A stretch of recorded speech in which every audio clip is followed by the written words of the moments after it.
ನಮಸ್ಕಾರ. ಇದು ಒಂದು ಸಾಮಾನ್ಯ ಸುದ್ದಿ ಅಲ್ಲ. ಇದು ಮಾತಿನ ಸ್ವಾತಂತ್ರ್ಯ ಮತ್ತು ಕಾನೂನು ನಡುವಿನ ಸಂಘರ್ಷದ ಕಥೆ. ಇದು ಕರ್ನಾಟಕದ ಹೊಸ ದ್ವೇಷ ಭಾಷಣ ಕಾಯ್ದೆ. ರಕ್ಷಣೆಯೇ ಅಥವಾ ನಿಯಂತ್ರಣವೇ? ದ್ವೇಷ ಭಾಷಣ ಎಂದರೇನು? ಯಾರ ಮಾತು ಅಪರಾಧ? ಜಾತಿ, ಧರ್ಮ, ಭಾಷೆ ಈ ಪದಗಳು ಯಾವಾಗ ಅಪಾಯಕಾರಿಯಾಗುತ್ತವೆ? ಸರ್ಕಾರದ ಮಾತು ಸ್ಪಷ್ಟಿಸಿ. ಶಾಂತಿಗಾಗಿ ಈ ಕಾಯ್ದೆ.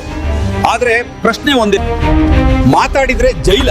ಕಾನೂನು ಪ್ರಕಾರ ದ್ವೇಷ ಭಾಷಣಕ್ಕೆ ಕಠಿಣ ಶಿಕ್ಷೆ ಇದೆ.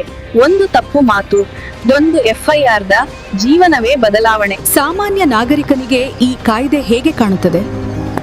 ಅವ್ರು ಕೇಳ್ತಾರೆ, ನಾನು ಸತ್ಯ ಹೇಳಿದ್ರೆ ತಪ್ಪಾ?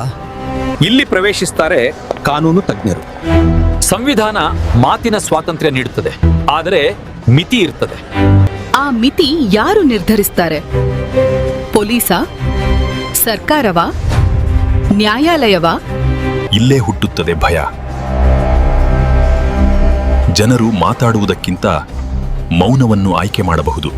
ಆದರೆ ಮೌನ ಪ್ರಜಾಪ್ರಭುತ್ವಕ್ಕೆ ಅಪಾಯ. ಪತ್ರಕರ್ತರಿಗೆ ಇದು ದೊಡ್ಡ ಪರೀಕ್ಷೆ. ಸತ್ಯ ಹೇಳುವುದೇ ಅಪರಾಧವಾದ್ರೆ ಈ ಕಾಯ್ದೆ ದುರುಪಯೋಗವಾಗಬಹುದಾ? ಇತಿಹಾಸ ಹೇಳುತ್ತದೆ, ಅಧಿಕಾರಕ್ಕೆ ನಿಯಂತ್ರಣ ಬೇಕು. ಕಾನೂನು ಶಸ್ತ್ರವಾಗಬಾರದು. ನ್ಯಾಯವೇ ಗುರಿಯಾಗಬೇಕು.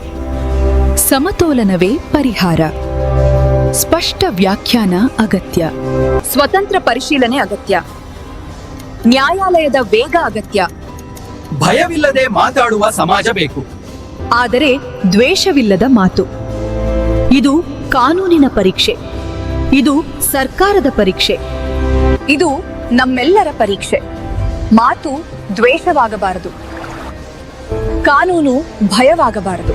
ಸಮತೋಲನವೇ ಪ್ರಜಾಪ್ರಭುತ್ವ. ನೀವೇನ್ ಭಾವಿಸ್ತೀರಿ? ಮಾತು ಅಪರಾಧವೇ?